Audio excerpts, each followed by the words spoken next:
کتاب میں قرب حق میں بھی ہے علی حق اسم اعظم کے بارے میں بہت لوگ پوچھتے ہیں. بعض تو مجھے کسی نے یہ بھی کہا کہ ہم نے آنکھیں بند کی تو 20 دفعہ پڑھ لیا. کسی نے یہ سوال کیا کہ اگر ہماری کوئی مشکل ہے تو ہم اس کو پڑھ لیں. دیکھیں علی حق اسم اعظم ہے، اور اسم اعظم قلندر پاک رحمۃ اللہ علیہ فرمایا کرتے تھے اللہ کے 2 صفاتی نام ہیں، العلی الحق. تو پڑھنے میں آسانی کے لیے علی حق ہے. تو یہ ان پہ طاری ہوا. اسم اعظم ہر فقیر کو کوئی عطا ہوتی ہے اللہ کی، تو ان پہ طاری ہوا. تو جب یہ طاری ہوا تو انہوں نے مجھے فون کیا، کہا سید بابا آج بابے کے لوں لوں سے اور کائنات کے ذرے ذرے سے ایک ہی آواز آ رہی تھی، علی حق علی حق علی حق. تو پھر انہوں نے اس کے پڑھنے کا ایک طریقہ بتایا. ایک تو انہوں نے یہ کہا کہ جس پہ طاری ہو جائے، چونکہ یہ طاری ہی فقیر پہ ہوتا ہے، وہ جو اللہ کا پسندیدہ ہے اس کو ایک گفٹ ہے، صفت الہیہ کی کوئی ایک روشنی عطا ہوتی. تو اگر وہ مردے کو دیکھے تو مردہ اٹھ کے بیٹھ جائے. لیکن انہوں نے کہا کہ جو لوگ سورہ رحمان سن لیں اور اس پیغام کو پھیلائیں تو ان کی تقویت کے لیے وہ ایسا کر سکتے ہیں کہ 7 راتیں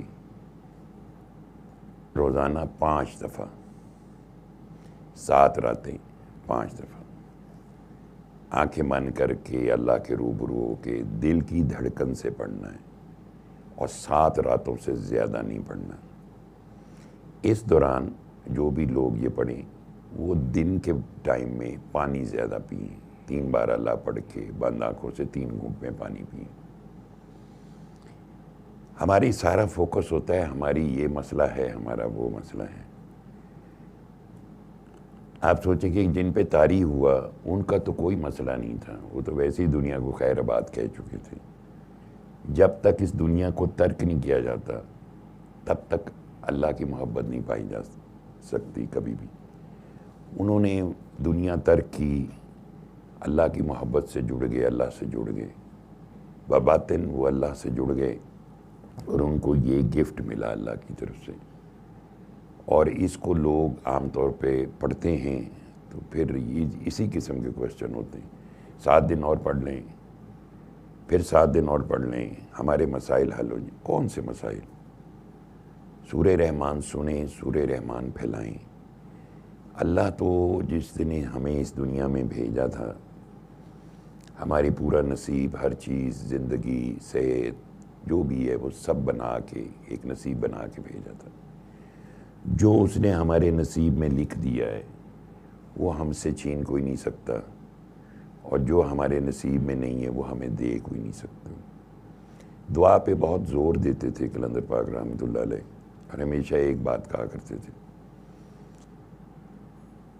تمہیں کسی چیز پہ اختلاف ہے، یا اپنی قسمت پہ اختلاف ہے، یا اپنے لکھے پہ اختلاف ہے، تو تم اللہ سے اپیل کرو.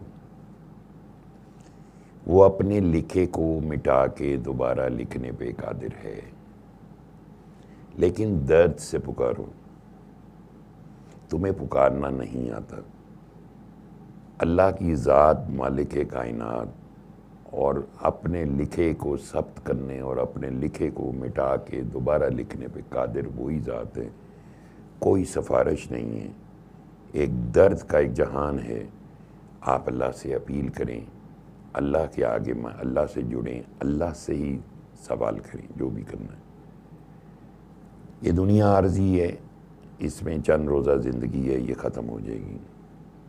کسی کا کوئی بھروسہ نہیں ہے کہ وہ کتنا جیے گا. تو جو آخرت ہے جو قریب آ رہی، جو حضرت لقمان رحمۃ اللہ علیہ نے اپنے بیٹے کو نصیحت کی تھی کہ جب سے تو پیدا ہوا ہے دنیا جو وہ ہٹتی چلی جا رہی ہے اور آخرت سامنے آ رہی ہے، تو بہتر ہے کہ جو سامنے کی چیز ہے اس کو اختیار کر، اور جو چیز دور چلی گئی ہے اس کو چھوڑ دے. لیکن شاید اتنا آسان نہیں ہے یہ. لہٰذا جب یہ اسم اعظم پڑھتے ہیں تو قلب کے اندر ایک ٹھہراؤ آتا ہے. جب تک ہمارے پاس ایک انر قوت نہیں ہوگی، باطن روشن نہیں ہوگا، نہ ہم نفس سے لڑ سکتے، نہ ہم ابلیسی وسواس کا مقابلہ کر سکتے.